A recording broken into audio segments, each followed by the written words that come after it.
Yan yung daan papunta doon sa taas. Bago mo marating sa daanan na yan, 90 step po papunta doon. Kaya pinag-isipan namin kung kailangan pa ba namin aakyat doon, kaya ba ng energy ko aakyat doon. Pero sabi nila, takot man daw sila, no? Kaya hindi na ako magpunta kung ako lang mag-isa. Pero gusto ko talagang i-try magpunta doon sa ano na yun, area na yun. Oh.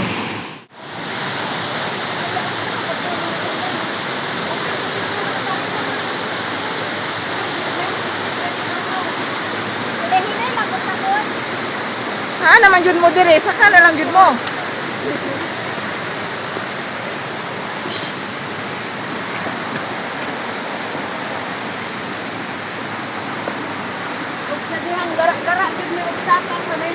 Panggunit lang ha. Panggunit lang ikaw, bahala ng batanon jag di siya manggunit.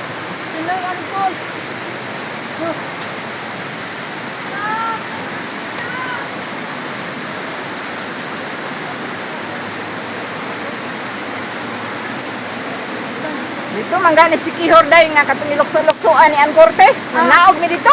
Adit at ang akon po ka dito, te? Si Kihor? Ha? Oy, lagi po ni. Sana naman rin Sa opisina. Nalaagan, te? Sa opisina lagi. Asa man ta kalaag og dili grupo day mahal man. Oo. Atay ka man. Gana naman pag anak nimo mao naman. Hinay lang ay lang dali ah.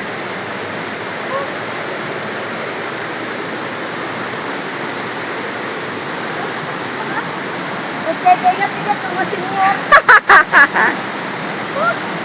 Hinay-hinay lang good. Wala bi tayo nagbukod sa tuwa.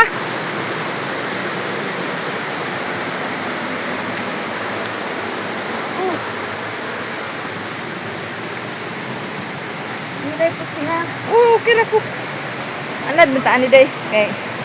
Nagingon batang bukid ba ako. Diyan na, mauna na siya, paana na.